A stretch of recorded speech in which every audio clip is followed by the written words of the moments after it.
everybody, welcome to Field of Dreams on NCBNTT. I'm Steve David, I'm your host. Today I want to go back 33 years ago, that's November 1989, and relive the journey of the Strike Squad. Joining me on the set today to do that would be the captain, Clayton Morris. Welcome to the set, Clayton. And Brian Williams. Welcome to the set, Brian. I want us with the nation and the viewers to relive November 19, 1989. That journey that you guys had that I think is the greatest journey of any one of our national teams. Even the 2016 that went to the World Cup. And even further, you guys are still together. You guys are growing old together, let's say that way. And or getting more experience together. And it's great to see that you guys have been together for so long, and the country still recognize you guys wherever you go. And I don't even know, you were so unique in what you guys did. It was, you had your own name, Strike Squad. I don't think any other team had a name. And then you had your own logo, your own shirt, your own everything. And I am real proud of that for you. And I want us to relive it, Take us through from training camp to games, to journeys, things happen in the locker room, people that know about, behind the scenes action, all of that kind of stuff. So, Clayton, you're the captain, son. I'll let you start with a little bit of background on your journey. All right, Steve, as I said, it's always a pleasure teaming up with you. Mm-hmm. I remember when we were in Germany, I took the opportunity to find out more about you guys because, we heard about Steve David. I saw a little of you, I can't remember, can't say anything to, even Gary Cummins, who was our coach, but we just heard things. Mm-hmm. And I took the opportunity when we were in Germany to sit and to let you guys, as you asking us to do now, reminisce on your time. And it was similar. Right, as just Friday, Brian and myself and Kerry, the day before the 33rd anniversary, that was the 18th of November, and actually that was the day before the 2022 World Cup was open. We got an invitation to a primary school, St. Peter's Primary School. And as you just said, Steve, we had to relive that day. Right, that moment and building up. And if I could go further, every day, and I'm sure Brian will have the same experience, every day we live November the 19th, 1989. Mm-hmm. Whether you leave your house or you're in your house, because we have things, like you see here, we have a photo here with the stadium on that day. Mm-hmm. So every day you breathe, we live November the 19th, 1989. And it takes you back to that journey. We don't have time to go through that journey, Steve. But what I could say is, if there's one person in Trinidad and Tobago calls every November the 19th, is Maximus Dan. And he always reminds us that he was a youth. And we made sure what he saw us doing, encourage him to the person he is today. Mm-hmm. And you see that, Steve, that is, when I hear that, it gives me that energy to continue to go. Right. Now you will meet people in the street, and every time you meet somebody who haven't seen you in the flesh, and the first thing we'll tell you how we made them feel in 1989. First, the negative part. We didn't qualify, how they cried and what have you. And then if you have time to listen to them, they would go through the whole thing, what they did on that day, building up to the day, how their family had this unity, and that day brought everybody back together. Right? So it's always, as I said, we start with the negative, we didn't qualify, but then all of this comes out. So you started it when you said just now that this team did something different from all the national teams prior. We had our own name, we had our own brand, and I think what it reminds me when people say these things is that we reflect on the unity that the country had that I think we missed today. Right? I would leave it right there on their brand country before I get into emotion. Brian, he put you on the spot there, bud. Well, it's just a kind of way extend most of the sentiments that Clayton talk about. You know, a lot to be said, but around this time, November 19th is really a joy for all of us, and we live it every day. We live it every day, and what is important here is how nationalistic, as we both all could attest to that. As I said, having your own song, your own brand, your own way of playing football and stuff, and the appreciation that the general country showed to us November 19th, it still is a living testimony of what took place during that time. So, talking about November 19th, as we say, 33 years, we have been talking about this nearly every November the 19th. And it's a joy to do so. It's a joy to do so, especially what the country experienced, that unification, that joy, that happiness. And it really was, and I always see that it was a main crossroad to Trinidad football. All due respect, and I say, Steve, and I always pay homage or recognition to what the past have done, like yourself and the past Trinidad and Tobago teams. They all paved the way for that actual happening, because as we all know, in 1973, you guys was just, well, you could say it was taken away from us. So we didn't have the opportunity to play in the World Cup. And 16 years after, we lived that dream. So it's important for us to understand what the strikes would have done for Trinidad and Tobago. Not blowing our own whistle, but we still get that acceptance, that appreciation, that love from the general public when we walk the street. As Clayton just said, a primary school in 2022, those kids are 11 and 12 years old, you know. And besides a little drive from the teachers and stuff, if you saw that appreciation of them kids and how they listened to what Skipper had to say to them, how they responded to us. So it's a kind of, you've seen a kind of spiritual link still emanating from some of the young people in Trinidad and Tobago. That's why we continue to do this work and reach out to communities, schools and stuff, and because that's what we have to do now. That's what we have to do now. But it's really a joy. It's really a joy, and I must say thanks so much for Trinidad and Tobago in that love and that appreciation that they themselves show up to this day. You know, November 19th was the climax, but this journey started from the time you guys started to build this team, because this was a team. It wasn't. It took a little while to put you guys together, I'm sure. And that Gally had his task with his coaching staff.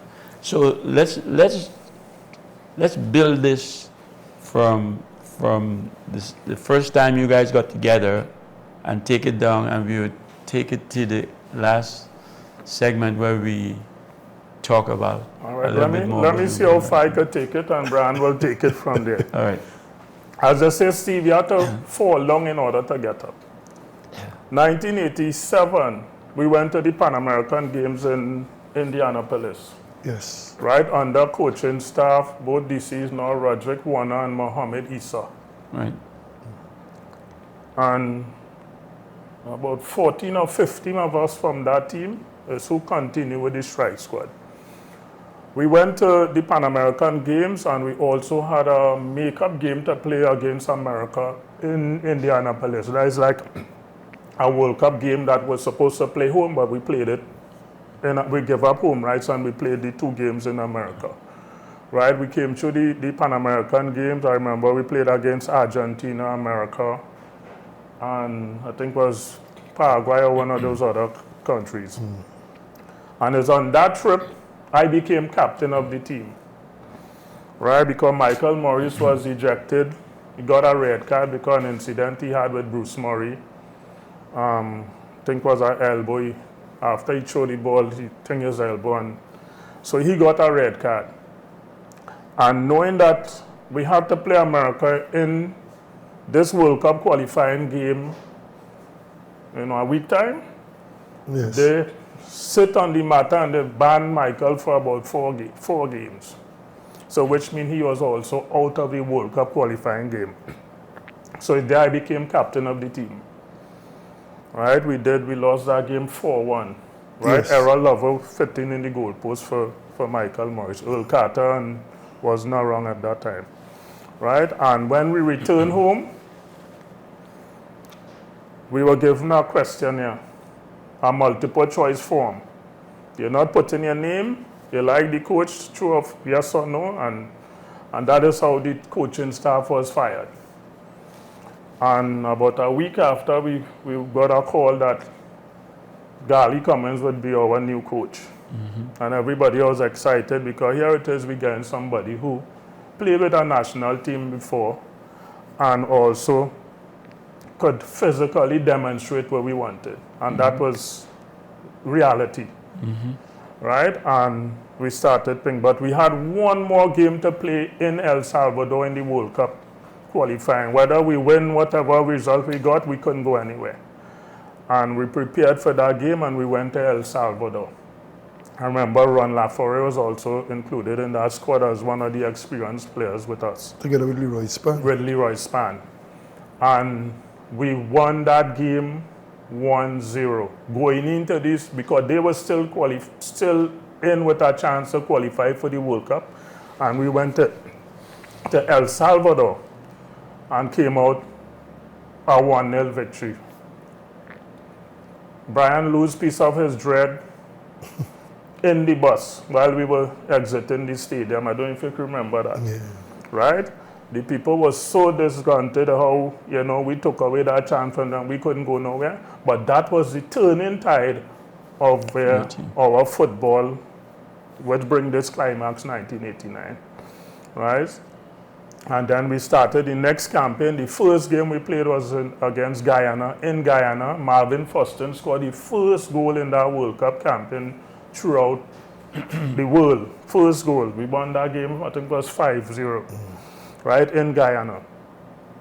And from there we came and we went on and we qualified for the Hex, right? And we had to play Honduras. Yes. We had a 2-week. Honduras was the team we pulled. So we had a home and away against Honduras. And the first game played in Trinidad, played at the Queen's Park Oval. That's in the Hex, or? No, to get into the Hex. To get to the right? Hex. We pulled after beating Guyana and the other team, I think it was Guyana, then we automatically met Honduras. Now Honduras had qualified for the World Cup prior to that. So we met Honduras in a 2-game home and away. The first game was scheduled to play in Trinidad.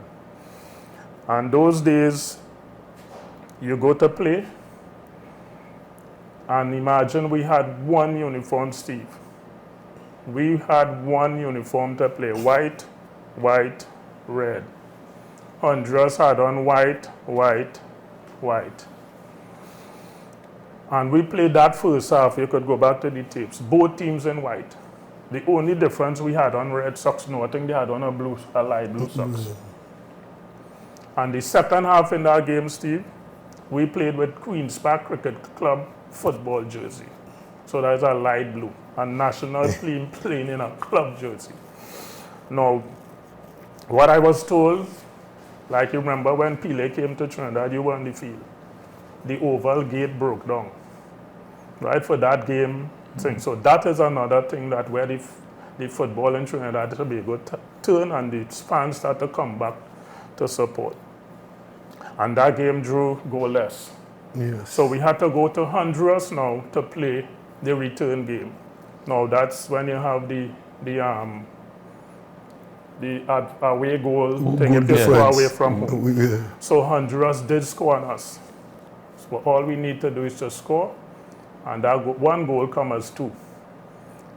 And they scored in the first half. Yes. Right.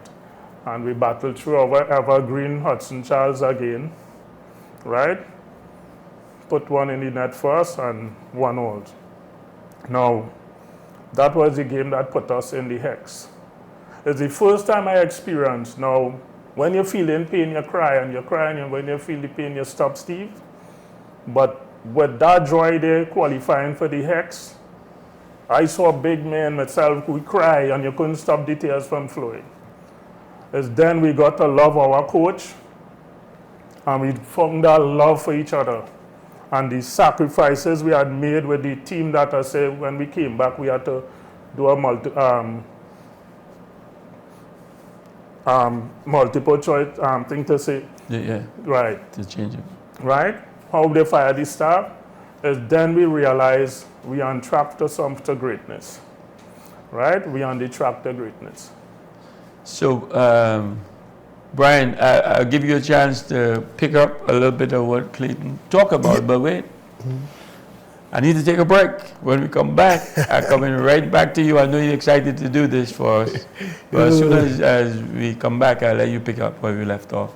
Viewers will be right back after this short break.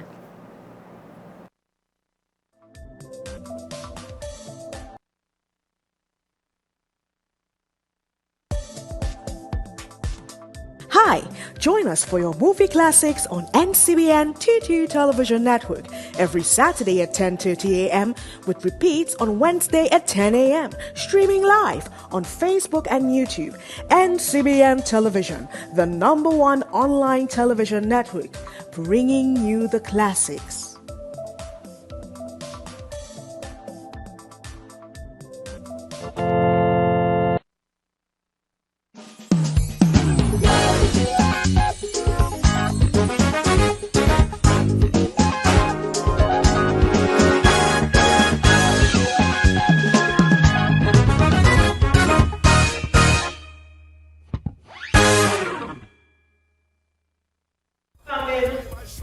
Current affairs.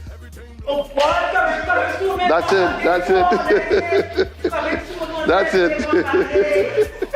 Welcome, one and all.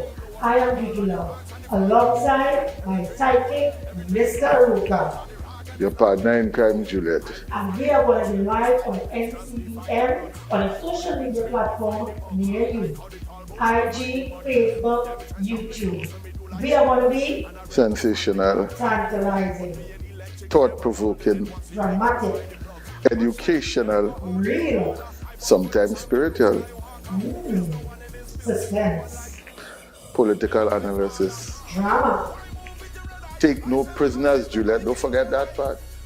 Coming soon.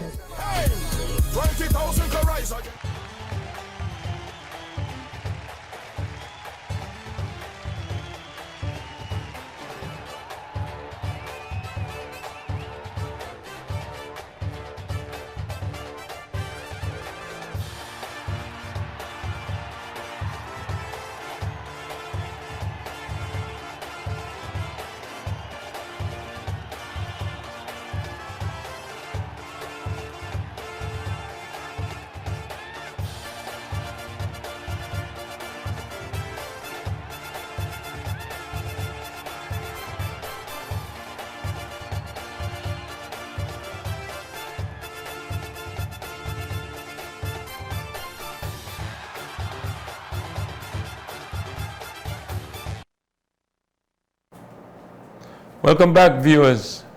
For the ones who coming in late to watch, you're looking at NCBN TT. I'm Steve David, and this is Field of Dreams. And with me on the set is Clayton Mars and Brian Williams.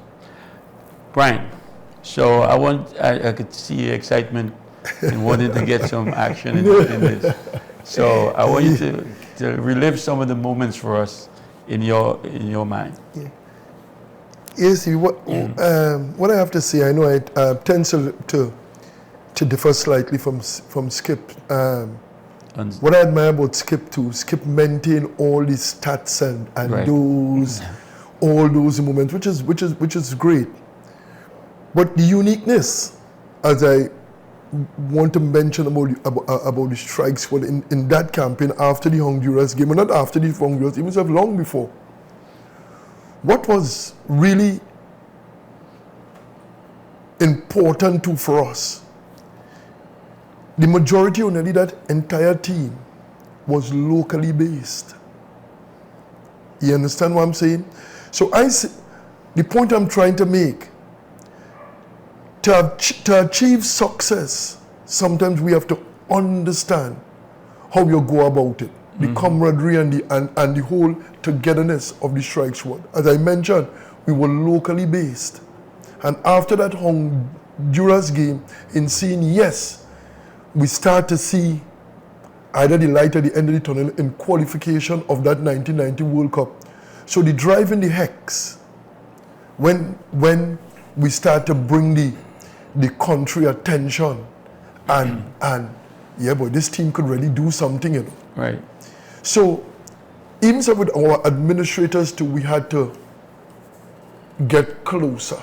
For instance, I must compliment the RBC Bank at that point in time, because those who were unemployed, the RBC Bank take up the salaries and assistance to them. So, we get all our players on a kind of comfortable way to concentrate on our football. Right. Taking us down into Forest Reserve to come there, and we was there, Skipper, for nearly over 8 to 9 months down in Forest Reserve, which it had to other people positives and negatives. But what Forest Reserve did to us in building us as a football team, friends, real bonding us together, that which carried the strength of the strike squad at that time. And as we mentioned, that cultural and nationalistic drive that our head coach Gali always strong on, that type of, let it be our own. So in all that, in what I say there, bring that drive. We could have make a bad pass a good one. Hey, the input of Michelle Rod Otley as a psychologist to the team, our affirmations and our mental preparation, because sometimes we try to compare physical preparation and psychological preparation, and sometimes we see where psychological preparation supersedes physical preparation.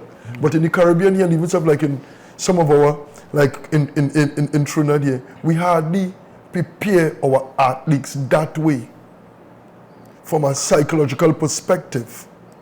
And that insight by either would have to be by our administrators at that point in time. Bringing in somebody of such nature was a great assistant to the strike squad. That is why today we are living testimonies. That is why we were just talking before we started, that I always say how unique the strike squad is. Because 33 years, you have a national team that stays together and still play together and still friends, and we could reach out to each other and go and have our own little activities. So in general, what I want to say, that 1990 campaign, World Cup campaign with the strike squad was very, very meaningful to all of us. I generalize in here because I know, as I said before, I know Skipper will have all the stats and who we play and what took place, and sometimes that has evaded me a little bit because I talk about it so much. It's supposed to be general, but Skipper have that nice. So I'm here watching that. What was, let me say, the really cause of a team of such nature, and seeing that the respect that we had, even so for our elders, and I don't want to leave out that, who also paved the way, because we was good students of the game, good listeners, people show real you know, what I admire about my teammates at that time was a real passion and a hungriness to succeed, to do well, to make Trinidad and Tobago really, really feel proud of us. And that was the general campaign. If I evade from going who play what and what play what, I want to really generalize here and talk about how important the strike squad was at that time, or what we was doing at that time in our whole general preparation. We go out together and stuff like that. Imagine staying in Forest Reserve, Steve, where you can't see. And get candleflies, right? Oh, so somebody passing on the road, and we was comfortable there. We was comfortable there, like we even bound to go outside. We even bound to go out or go wherever. Because we keep our own little parties, because we had our birthdays and stuff. We celebrate nearly everybody's birthday party in Forest Reserve, as we say, in the bush down there and stuff. But our gameplay was really collective in everything and understanding. And I really sit here this morning and feel really proud to talk about it and really appreciate what I personally, and I would say the strikes, or to extend the strikes, achieved during that campaign and what we did for Trinidad and Tobago. I think part of that, this experience that Gally had before coming together, you always talk about Shirley Rod Otley. Yeah. Did you guys have a chant? Like we had a chant before we go out in the field. Okay. Like I'm the greatest, we are the best. Yeah. Oh, right, yes. You know, yes. we don't win, Yeah. so and so next, and all that kind of stuff. I think all of that experience Gally implement into you guys' action, and you guys took it well. Yeah. But you talk about, and this is what I like a lot about this team. We always bring in foreign players, not foreign players, but our expat players into. Well, we can do it locally and just implement a few of the ones that we think would fit. And you guys did that. I didn't think you have any professionals. Well, that was really nice for coaching staff and people to understand. But I'm not taking away presently what taking place, you know, to gain a living off of football and what football have to offer. Hardly likely can do that in Trinidad and Tobago now. So professionalism and stuff like that and really playing at a higher level is obviously players will have to go abroad. So I don't want to take away that, to saying that, but what we must recognize too, that we were locally based. And that is the strength that I know you're talking about here, and think, because I know we might say we're local here, but you know we're locally based. Now that players, if you really want to be a true professional and really be full-time in the game, hardly likely you could earn a living in Trinidad and Tobago. So that's why I said strikes was more or less, all due respect again to you guys, but strike was really again was the crossroad of international recognition in a way with Trinidad and Tobago football, Steve, to a certain level. After like the strike road, you start to see more players kind of way being looked at abroad, and we start to get a lot of players going abroad and stuff, right? Because we growing up, we used to understand Steve, David, Gally Cummins, and a few others who played professionally abroad. But even self, in the prime of you guys' time, most of the time you want to be spent playing home here. I think it's only in the latter part some of you guys went out to those type of contracts outside. But it's important for us to understand, and even have local players, what it will take, and for that to be driven, our administrators and stuff and them things have to, or even have corporate Trinidad now, have to show a little more, you know, interest. But lucky for us, right, Clayton? Lucky for us that you guys get to stay home and carry the message and teach the ones behind, because we didn't get to do that. We turned pro and we went. Yeah. Like Dwight and Lattis and your team. But most of you guys stayed together collectively, and you guys what I like about you guys spread the message. You didn't sit and forget about it and sulk. You went out and be positive and spread the message. What do you think?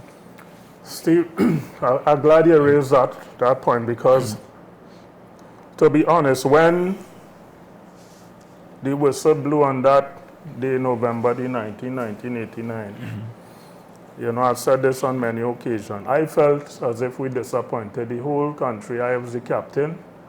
I just feel like I wanted to disappear from the earth. And when I was flat on the field, lying down. And when I look at this scoreboard, I see strike squad, we still love you. And that re-energized me. And I got up and I reacted as a true leader, captain, and I picked everybody up and we went to the changing room. And then Father Christian Pereira came in and he said, the people not leaving until we come back out. So we had to go out and make a appreciation lap. Right, I held the flag above my head. And during that time, we had some incidents where a couple of the guys got in an accident and what have you, end up in the hospital and what have you. And when that cooled down, I said to myself, I don't want to go through this in life again. You know the sacrifice as a player. It's like a police officer, you're always on duty. Right, because if you had to prepare for a game Sunday in camp, every day you will live. And I physically tell myself, I don't want to go through that again. Right, but then they had this tournament the year after, Brian. Russia and America, a three-way tournament. I don't know who put on the tournament. Right, and long story short, I got injured in that game. Right, where I had to have emergency brain surgery. And that changed my whole, when I was saying I didn't want it to go through that, look up to today, right? I found my purpose. Right. Right, so to answer what you said, today we still continue that, because I started going to the prison, and Brian could remember. A prisoner taunt me, he said, bring the strikes out down here and we'll get all the licks guys in Carrera. And in truth and in fact, what he was really saying to me, hey, we need to bring the strike squad back together, and we did. We went down there, and from then we continued. The team continued going to the communities and doing all these things. Right? So it's a more spiritual meaning now than how when I was playing football. Right? And most of us coaching in our individual teams or wherever we coach, and I know we make our contribution there, but collectively as the strike squad, we continue to make our contribution at that level. I don't think, Brian, there's ever any team in this world, but I say Trinidad for sure, I know, national team that ever stayed together that long. And because, you play with people and you see them 20, 30 years later. You guys live for 33 years together. Because what I want to say is Stevie too. I want to say kudos to Skip a lot. In terms of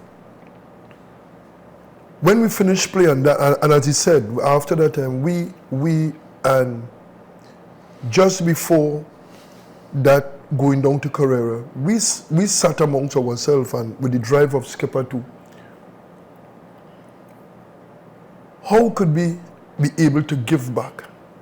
And we come to a conclusion, a decision where it's important for us to continue to do that type of work in building and assisting Trinidad and Tobago young people, and as Skipper said, when he was going to the prison. So this is what we started doing. Collectively, as we sit, we say, well, look, this is what we will do to give back. We will try to do community buildings. We don't want to be a Fet March team, but we want to go around the country, to either some community event or some fundraiser or some charity that will making positive impact on communities around Trinidad and Tobago. And as we sit here, 33 years after, this is what we're still doing. We are a little bit now challenged as physically to play. So that is how we come in here now and reaching out to schools and coaching and young people in our country in trying to make them a better person. This kind of way. So the little that we can contribute, we still seeing that really appreciation, which we feel proud about, which is the drive for us to continue to do it. But really and truly, this is really our give back, and it's ongoing. I tell you what, if you guys had a couple of businessmen in the pack, I say that, and you brand Strike Squad and you sell all them, you guys all could be rich people right now, because the whole country latched on, and they still latched on to you. You carry this. You mentioned Strike Squad. Everybody know who the Strike Squad is, and that kind of thing. You guys could have been millionaires now just on that alone, but you didn't.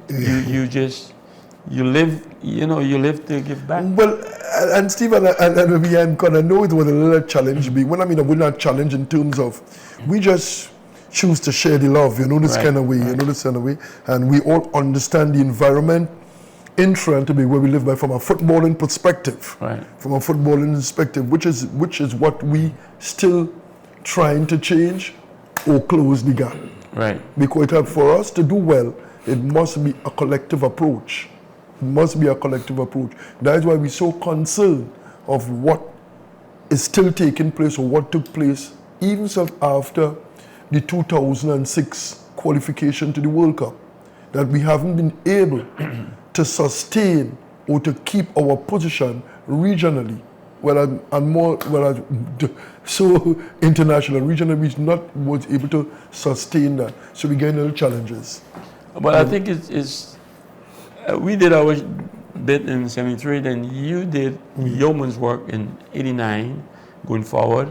2006 had to pick up, which I don't think it happened. Well, Dwight went and Latterson, and there's always changing moments, man, that make things, make us go a step further. And when we come back, let's take a break. When we come back, we will talk a little bit more about that. Viewers will be right back after this short break.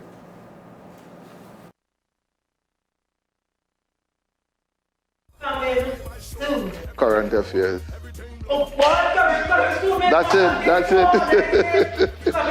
That's it. Welcome, one and all. I am Gigi Love, alongside my sidekick, Mr. Ruka. Your partner in crime, Juliet.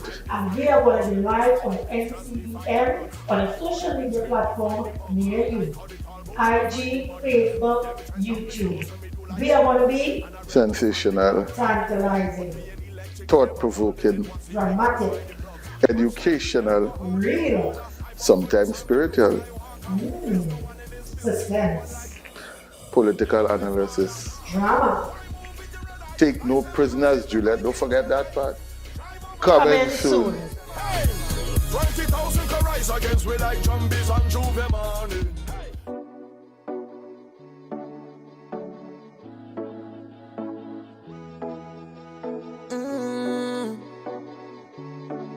Yeah. I come from a place where only happy people and pretty girl everywhere, yeah. I know life is rough, but we still a smile on we face, yeah. No matter how hard, man, we don't let tragedy face way. We could take strain. That's why when we festin', we just bet God when we jammin'. We just jam down when we drinking. Man, it's strong rum, eh. Pop a bottle right now when we festin'. We just bet God when we jammin'. We just jam down when we drinking. Man, it's strong rum, eh. Pop a bottle. Push up your hand, yeah. We see by this spot. Push up your hand, yeah. God bless this land, yeah. So we go jam down, oh la la. So we go wind down, oh yeah. So we go jam down. So we go wind down and in the air. If you're born right there in this land, where the vibes go and I say hand in the air. If you're born right here in this land, where the vibes go and I come from a place where even when it's tough, we just live it up, it's amazing. When the battle hard, we just better God for we save them. safe, yeah. We gon' make it, cause God is our tree name. When we fettin', we just fed tired. When we jammin', we just jam down. When we drinking, man is strong rum, ayy. Pop a bottle right now. When we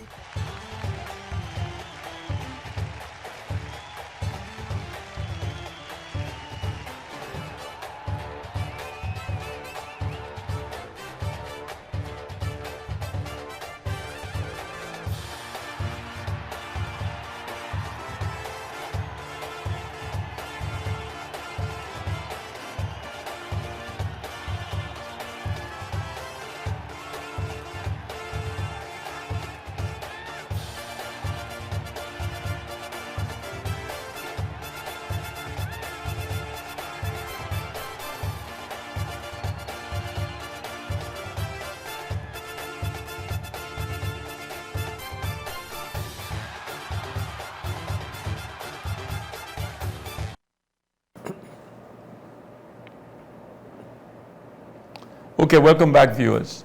All right, guys, we have one segment left, and I want us to talk barbershop discussion. You two, I'm going to listen.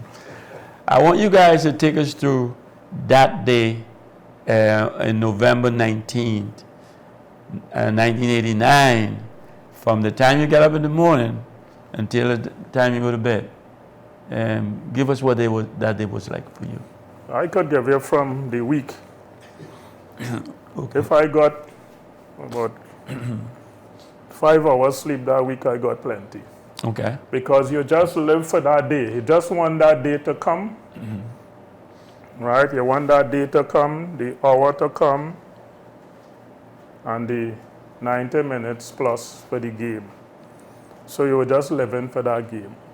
For me personally, food, I was eating and like I was still feeling numb. You didn't have taste for food because every time you look on the TV, we had a little portable TV. All of us would crowd up to look at. We used to crowd up to watch it. And one time I say, see me, I had enough. Because everything is red. Even our clothes, if we wash and we hang out downstairs, we don't know where people coming from and it disappear. And I'll ask Brian, you saw my jersey? No, you asked Michael, no. But it disappearing.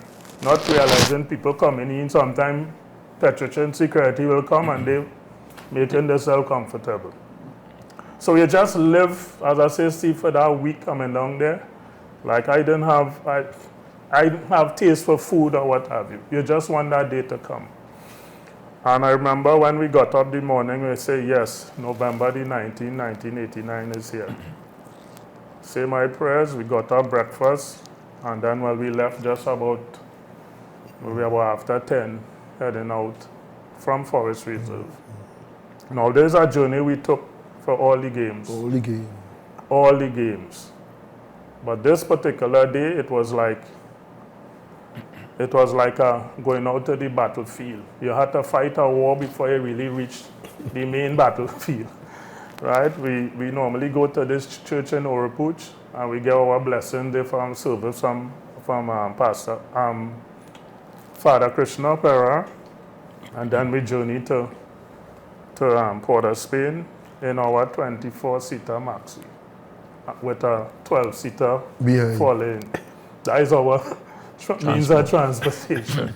Now on that day, that journey to Port of Spain, I traveled on the road from south to north or north to south.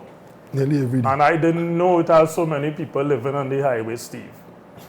And only red all along the highway to Port of Spain. So that was a really moment that, something I'll always remember. Yeah. And here it is now, we arrive at the stadium. Coming out the bus, same thing as normally you come out for a game. And we had to go back and leave your bag because you had to cuff your way through the crowd. You had to have your hands free to get, because people coming with your ticket in front of right. Clayton, Brian, look, I'm a ticket. I hear from day one and thing, and look, I'm a ticket and I can't get in. All you have to help me. All you ain't going in. right? No game we played or they're without. not going inside. No game, yeah. So they had to bring soldiers, and they saw on our guard. Yeah, human. And we still had to fight thing away because they're pushing the hand through the soldiers and holding it. So we get in, and then they went and they brought our bags in. We walk out on the field to normal thing, you go and check the ground. And I was expecting the ground to be wet because that's what we asked for. You're playing home, we need the ground to be wet and slippery because America can't handle that. They can't play When that. we go to America, they had the ground high, Yeah. slow, right? So when we walk out, I say we're in trouble. The ground hard as concrete. And they give us the assurance, our people give us the assurance that the ground would be wet. And Brian know, once we prepare for wet ground, you have your studs lungs, Right. right? I didn't even have my rubber studs. I packed that away. And we went, and then we went out on the, we have our warm up and we go out on the field. But one of the things, as Brian mentioned, Shirley Rod Utley, right? I think what happened with her is that she made us into a, let me use the word machine. That wall there, we could have gone through that wall after we had our session with her. I know that. Number 8. And right, and the powers that be, you know who I'm talking about, decided the week before they pay her off and tell her don't come wrong them fellas. So on that day when we needed her, I think the most to get us back on track for the pressure we went through to get to the stadium, to get us refocused, she was locked out of the dressing room. God rest her soul, she passed on I think a couple of years ago. Right? So we had to work it out on ourselves. Right? The rest is And history. you right about Shirley. But that's why Shirley give us a chant. When we chant, Yes. the eyes open and Yes, we get yes, back in that mode. yes, yeah. Yeah.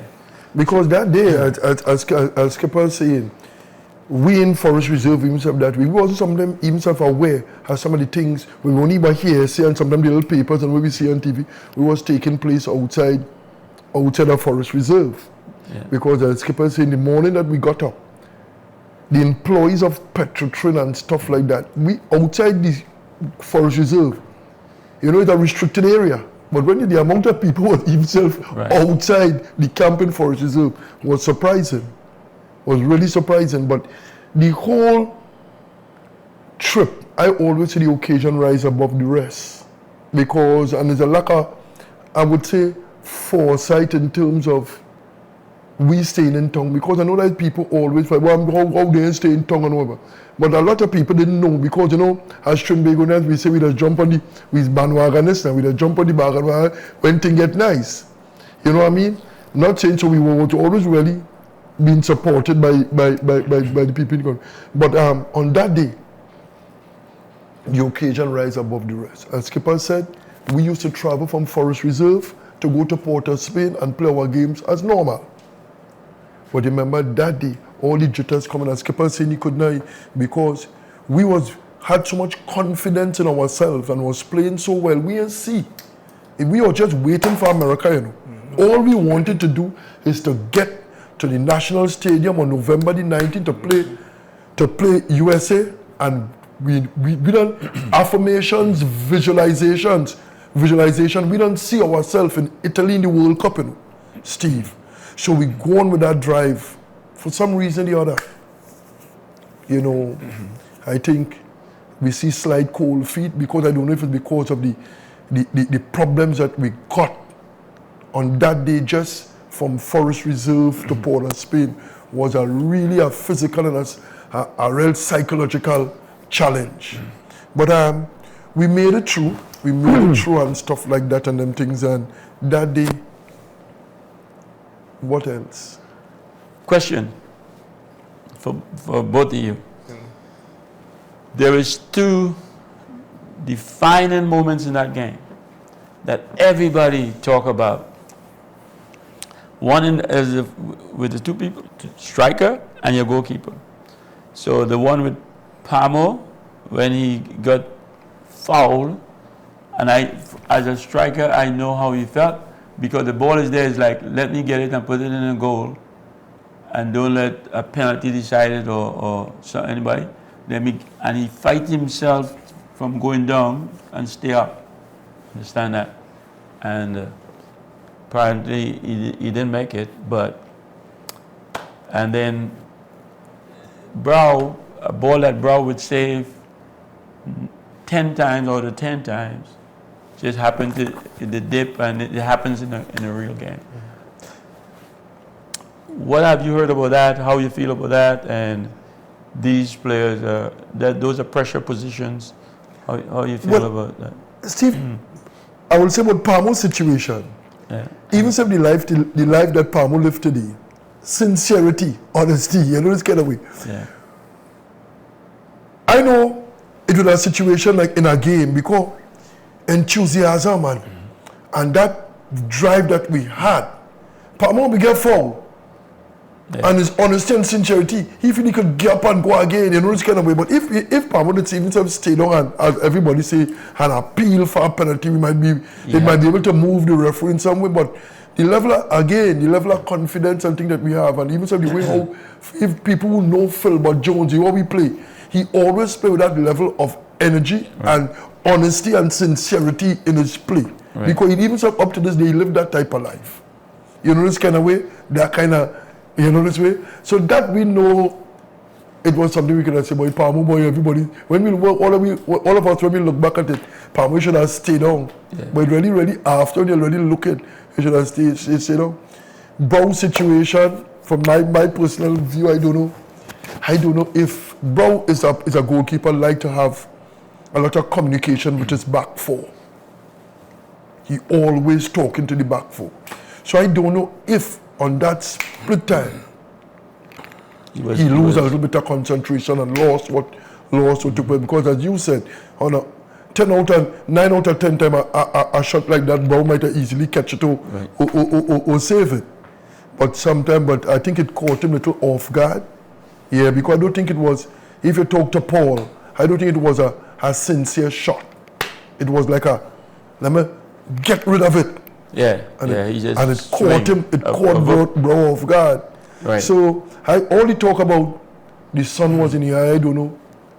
Brow never said that. People said that. I spoke to Paul Calgary because he came when we had the rematch, right? And yes. Both of us, we went around to a couple of schools, right? And they were saying, I am the captain, and there's the guy who put us out the World Cup 1989. And he said he just whooped. The ball came and he just whooped. But again, Steve, the media is who make up this thing about son and I. Michael never tell anybody's son. Michael never. It's as if you look over to the speaker there, Steve, and I throw this ball, you just react. Michael never saw when Paul shot the ball. He never saw. Michael was telling Brian to come. He was organizing defense. Because goals scored like that on Michael in training, He like to organize his Dwight score goals and thing. Michael organizing on the ball in the back of the net. Right. But he liked to keep his thing organized. Yeah, he liked to organize and that's what happened. He never saw when the ball came off the boot. Yeah. But they scored in the first half. Yes. So we still had time to do our thing. But you see, they went slump in the defense and really hold off. But in saying so, great experience, and we also see because of some of our mistakes during that campaign, Jamaica qualified in 1998 because of being cognizant of some of the mistakes that Trinidad and Tobago made. We even declared a holiday before we even played the game. So all those things. But I will take the opportunity this morning to continue to thank Trinidad and Tobago for all the appreciation and love that they show to us even up until this time. And we are here, as Skipper will say, to assist now in whatever way in helping move our football, building our youngsters, trying to give them a hope or some